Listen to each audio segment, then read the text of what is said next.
তখন থেকে বসে বসে মেঘ আর মেঘের বয়ফ্রেন্ডের প্রেম দেখছো। নীল, চুপ কর আর নিচে নামিও না নিজেকে। অসভ্যতার একটা লিমিট আছে। বাবা, আমি নিচে নামাচ্ছি নিজেকে? আমি অসভ্যতা করছি? এগুলো কি? এগুলো অসভ্যতা নয়? এগুলো নোংরামি নয়? না, নয়। এখানে যদি অসভ্যতা বা নোংরামি দেখে থাকো, সেটা তোমার চোখের দোষ, তোমার মনের দোষ। আর মেঘ যদি কারোর সঙ্গে কোনো সম্পর্কে জড়ায়, তাতে তোমার কি? তুমি তো তাকে ত্যাগ করেছো। তাকে ডিভোর্সের কথা তো তুমি বলেছো, তবে এত অধিকার বোধ কিসের? এই সবকিছুর পর, সবকিছু ঘটে যাওয়ার পরও আমি কিন্তু মেঘের কাছে বারবার গেছি, ওর কাছে ক্ষমা চেয়েছি। আমি ওকে বলেছি যে আমি ওকে ভুল বুঝেছি। আমি ময়ূরীর কথায় বিশ্বাস করে ভুল করেছি। আমি মেঘকে অবিশ্বাস করে ভুল করেছি। আমি কিন্তু বারবার বলেছি সেটা। আর এটাও বলেছি যে প্লিজ ফিরে এসো, কিন্তু ও ফিরে আসেনি। তাতে ও কি বলেছিল? ও বলেছিল যে আমি নাকি ওকে আবার আগের মতো অবিশ্বাস। আচ্ছা তোমরা বলো তো, তোমরা তো সবাই সবকিছু দেখলে, এত আমি কি ভুল কিছু বলেছি? আমি কি ওকে মিথ্যা অবিশ্বাস করেছি?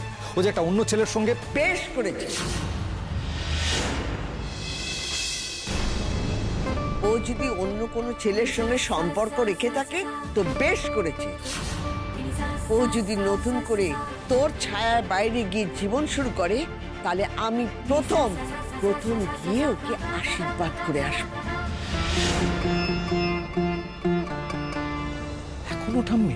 এখনো ঠাম্মি তুমি এই মেয়েটাকে সাপোর্ট করছো, যে তোমার নাতির বউ, অথচ আমার নাতি প্রতি মুহূর্তে মেয়েকে অপমান করেছে, অসম্মান করেছে। দাদুভাই, তোর করা অপমান তার যেমন বাজে, আমার বুকে এসো বাজে রে। কারণ সেও একটা মেয়ে মানুষ, আমিও একটা মেয়ে মানুষ। তোর করা অপমান তো শুধু মেঘ দিদিভাইকে তো অপমান করা নয়, গোটা মেয়ে জাতিকে অপমান করা।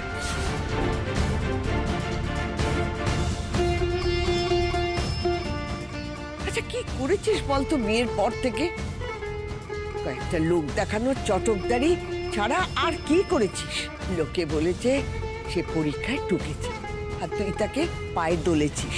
সবাই মিলে বলেছে যে সে পাসপোর্ট ভুলে গেছে, আর তুই তাকে মারতে বাকি রেখেছিস। যেই কেউ বলল যে সে রূপের সঙ্গে অসভ্যতা করেছে, তুই তাকে ত্যাগ করে দিলি। কোন মুখে যাস দাদুভাই তার কাছে? কোন মুখে তুই গিয়ে তাকে বলিস যে মেঘ, আমার বড্ড ভুল হয়ে গেছে, চলো আমরা আবার নতুন করে সংসার শুরু করি? তার মানে যা ঘটেছে বা ঘটছে সেগুলো সব আমার দোষে ঘটছে, তাই তো?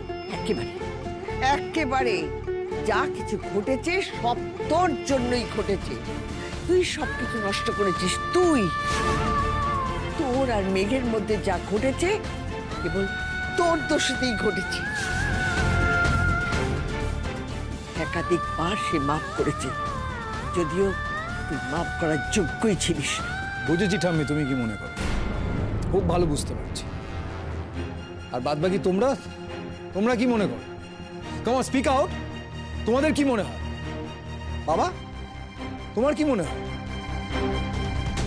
আমার মনে হয় তুমি অকারণে অত্যন্ত মাথা গরম করে আছো, তাই এটা তোমার সঙ্গে কথা বলার সময়ই নয়।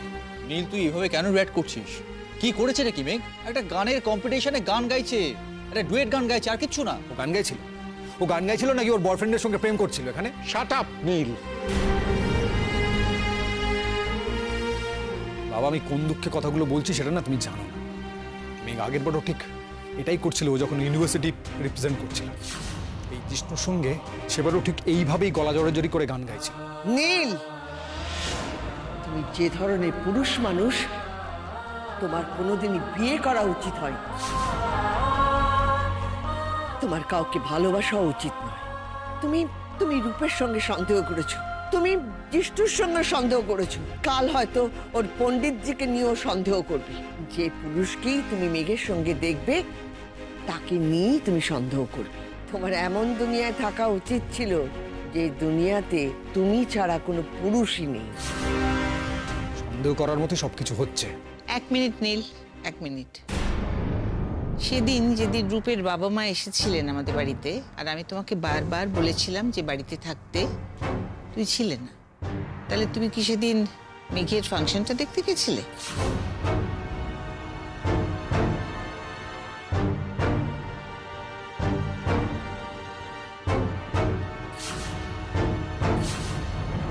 আমার হাতে জাজেসরা আজকের প্রতিযোগিতার সেরার নাম তুলে দিয়েছেন। আমি এবার সব প্রতিযোগীদের একবার একসঙ্গে মঞ্চে আসার অনুরোধ করছি।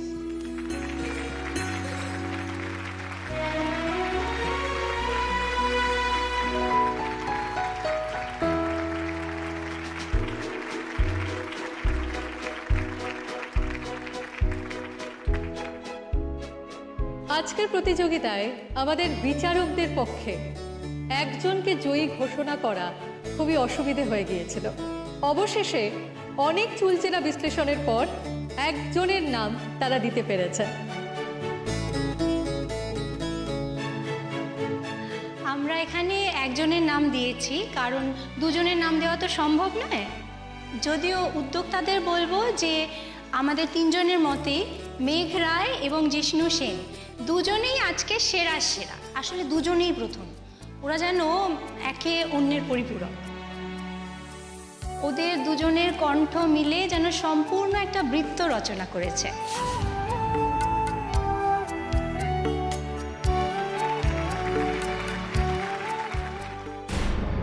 এবার ঘোষণার পালা।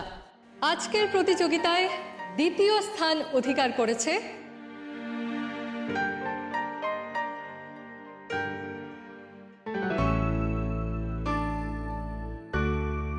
এই মেঘ, আমার না টেনশনে কেমন হাত পা ঠান্ডা হয়ে যাচ্ছে। জিষ্ণু সেন। একটা জোরে হাততালি হয়ে যাক জিষ্ণুর জন্য।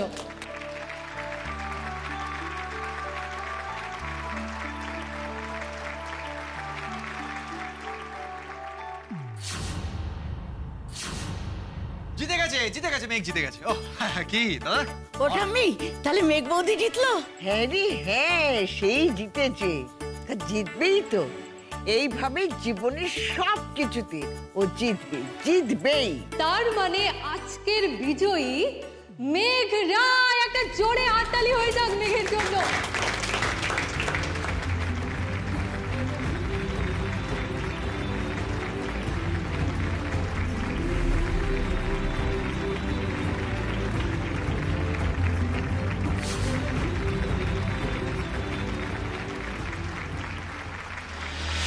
নীল, প্লিজ, তুমি যদি আমাকে এখন দেখো, আমাকে একটু সাহস দাও। আমি এত লোকের সামনে কথা বলতে পারি না। নীল, প্লিজ আমাকে সাহস দাও। যেখানেই আছো প্লিজ থাকো আমার সঙ্গে, প্লিজ।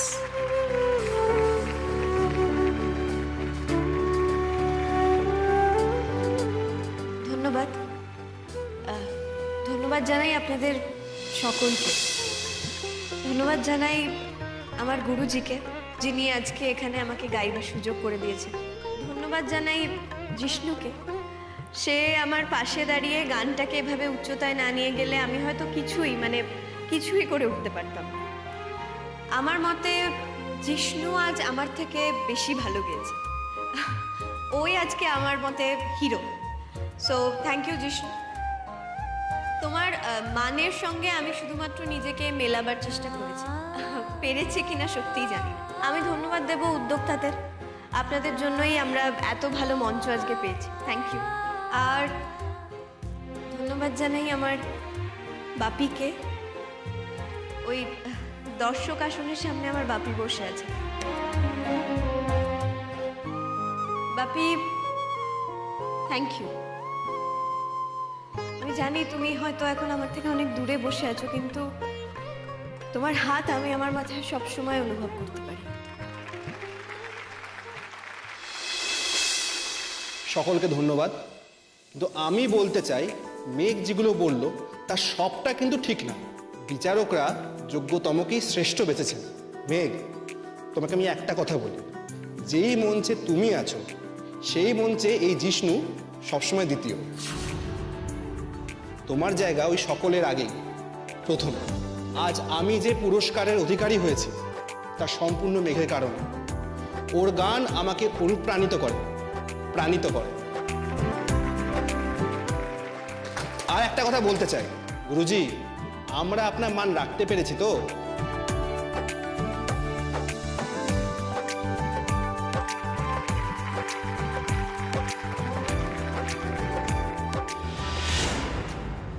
বাহ বাহ বাহ বাহ, কি অসাধারণ দৃশ্য। হ্যাঁ, এ বলছে ও আমার অনুপ্রেরণা, ও বলছে ওকে ছাড়া আমি কিছুই না। দারুণ দারুণ। এটা গানের অনুষ্ঠান হচ্ছে? তোমাদের মনে হচ্ছে এটা গানের অনুষ্ঠান হচ্ছে, সিনেমা হচ্ছে? হ্যাঁ, এই নীল, এটা হচ্ছে কি? আমার না সহ্য হচ্ছে না, আর সহ্য হচ্ছে না ওদের এই ন্যাকামিটা। এটা তোমাদেরকে এন্টারটেন করতে পারে, সারা দেশের লোককে এন্টারটেন করতে পারে, কিন্তু আমাকে করছে না। আমি যা সহ্য করতে পারছি না। যারা আমাকে চেনে না তারা বলছে এই এই এই মেয়েটা নীলের বউ না, মনে ইচ্ছে করছে টিভিটা ভেঙে দিই। তোমরা কি করে পারছো বলো তো? কি করে পারছো তোমরা? মেঘ আমার সঙ্গে যেটা করেছে তারপরেও তোমরা ওর এই প্রোগ্রামটা দেখছো কি করে? কি করেছে মেঘ দিদি তোর সঙ্গে? সে তো মানিয়ে নিয়ে ঘর করতে গেছিল, তুই তো তাকে অসম্মান করেছিস, অপমান করেছিস, করে তাড়িয়েছিস। সে কিন্তু তার নিজের সত্যটা প্রমাণ করে দিয়েছে। সেই জন্য তো আমি ওর কাছে গেছিলাম, বলেছিলাম আমাকে মাফ করে দাও। ও কিন্তু কানে তোলেনি কথাটা। কার জন্য? এই ছেলেটার জন্য তো। আচ্ছা ঠাম্মি, তোমাদের কখনো মনে হচ্ছে না? বাবা, তোমার কখনো মনে হচ্ছে না এই যে তোমরা সকলে মিলে মেঘের গান শুনছো, হাততালি দিচ্ছ, ওকে উৎসাহিত করছো, এটাতে আদতে আমাকে অপমান করা হচ্ছে, আমার গালে থাপ্পড় মারা হচ্ছে? একবারে মনে হচ্ছে না তোমাদের?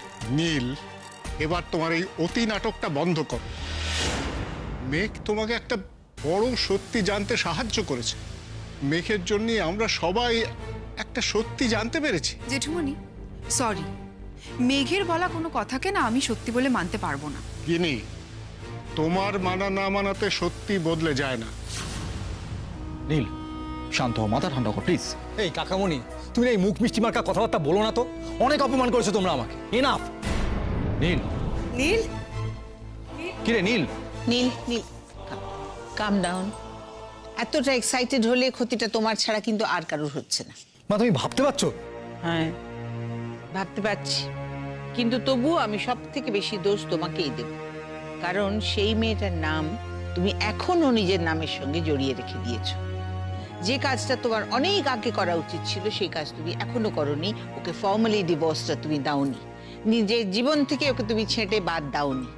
এখন অন্তত সেই কাজটা করো। ভুলটা আমি ডিভোর্স না দিয়ে যতটা করেছি তার থেকে বেশি ভুল করেছি ওকে বিয়ে করে।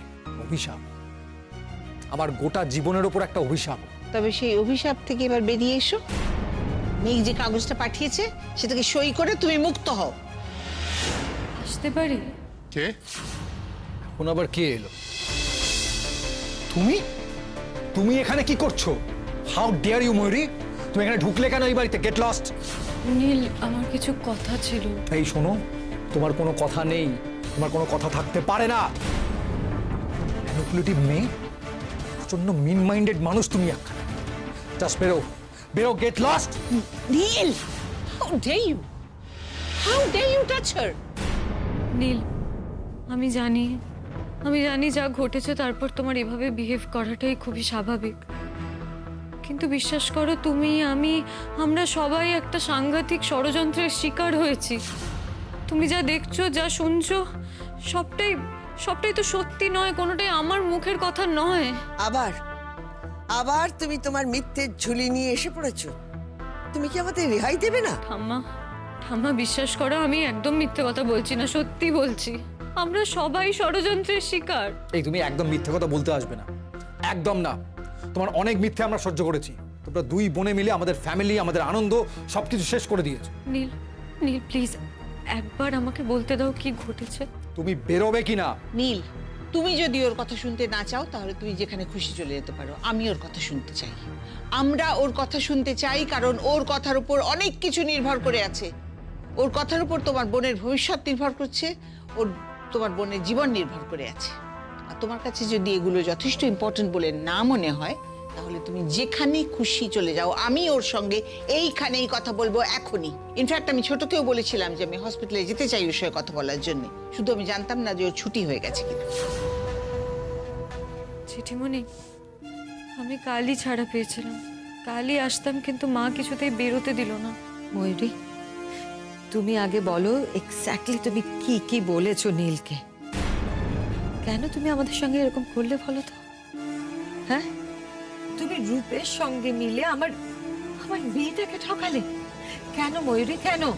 আমি কিচ্ছু করিনি, আমি সত্যি কিছু করিনি, সব মিথ্যে কাকিমণি।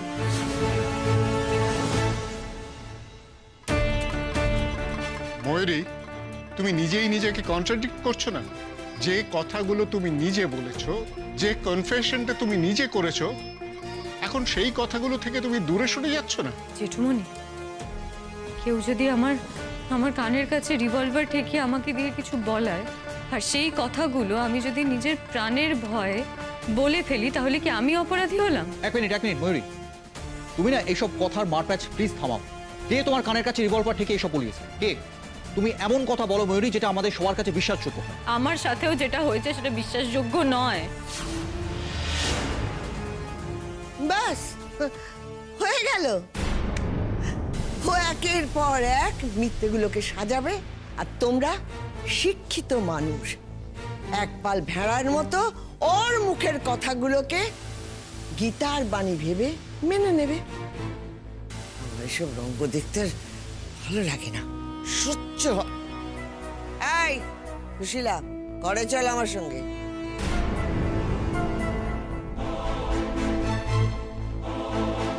এসো, তুমি এসো তো, তুমি এসো, এখানে এসো।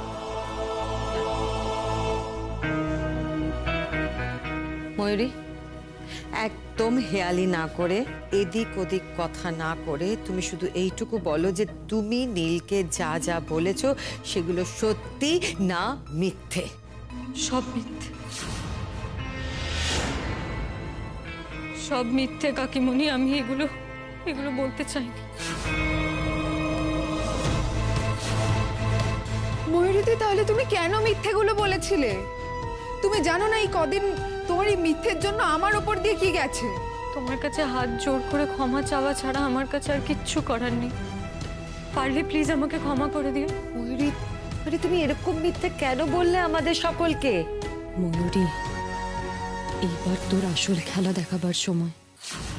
একেবারে দুর্বল মিথ্যেগুলোকে সত্যি বলে এদের গেলানো। বলছি কাকিমণি, বলছি, সেই দিন ওই বিয়ের শপিং করতে গিয়ে আমার ওভার এক্সশন হয়ে গেছিল। সেখান থেকে আমার শরীর খারাপ করে। আমাকে রক্ত দেওয়ার প্রয়োজন ছিল, আর তোমরা তো সবাই জানো আমার ডোনার মেঘ। জানি না কেন সেদিন হসপিটালে যাওয়ার আগে মেঘ ওরম অদ্ভুত বিহেভ করতে শুরু করলো। বাবি তখন ডাক্তার ডাকতে ব্যস্ত, আর মা বোধহয় ওয়াশরুমে। তখন মেঘ আমাকে বলল, ও আমাকে যা যা শিখিয়ে দিচ্ছে সেই কথাগুলো আমি যদি সবার সামনে না বলি, আমি যদি বাবি মায়ের সামনে না বলি, তাহলে ও আমাকে রক্ত দেবে না। ও আমাকে এটাও বলেছে না, ওই আমাকে বলেছিল নীলকে ডেকে পাঠাতে। তারপর নীলের সামনেও বলেছিল ওর শেখানো কথাগুলোই বলতে হবে, না হলে আমাকে রক্ত দেবে না। ময়ূরী, এটা খুব খারাপ স্ক্রিপ্ট নিয়ে তুই আমাদের কাছে চলে এসেছিস। খুব বোকা বোকা শুনতে লাগছে, জানো তো। মেঘ তোমাকে বললো, আর তুমি গড়গড় করে ওর শেখানো বুলিগুলো আমাদের সামনে আওড়িয়ে দিলে। মেঘ এটা বলবে কেন? কেন তুমি সেটা জানো না নীল? হ্যাঁ, যেই রাতে আমার শরীর খারাপ হয়েছিল সেদিন সকালবেলায় মেঘ কি করেছে? তোমাকে সই করে এই কাগজগুলো পাঠিয়েছিল, তাই তো? মনে আছে তো তোমার? তোমাকে ওই কাগজটা পাঠিয়ে দেওয়ার পর থেকে ও রিগ্রেট করছে, ভাবছে কিভাবে সবটা ফিরিয়ে নিতে পারবে।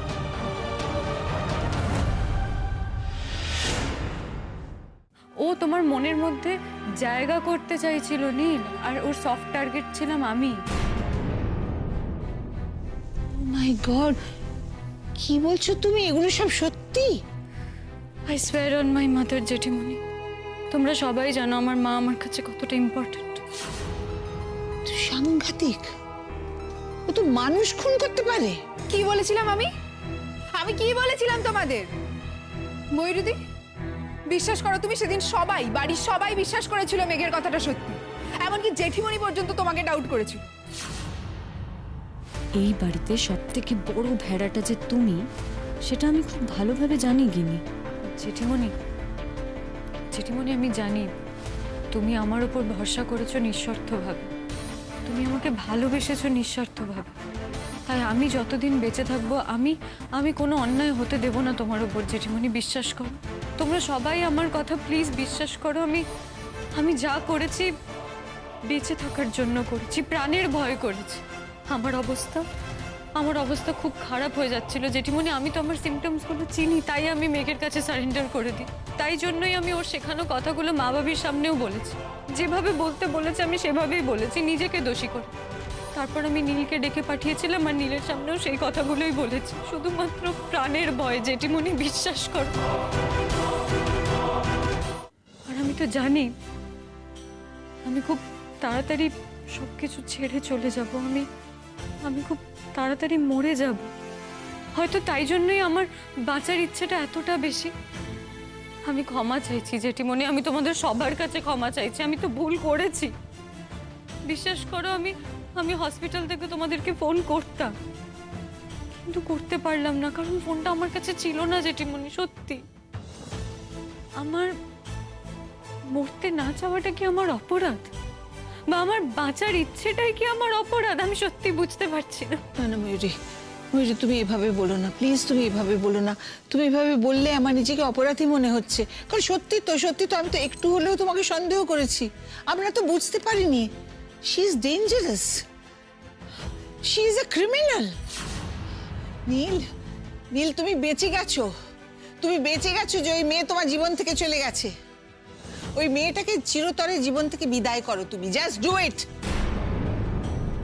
সেটাই করব। আর আমার মনে কোনো দ্বিধা নেই। আমার চোখের সামনে থেকে অনেকগুলো পর্দা সরে গেছে। ময়ূরী, তোমার কথাগুলো যদি সত্যি হয় তাহলে আমি তোমাকে বিয়ে করব।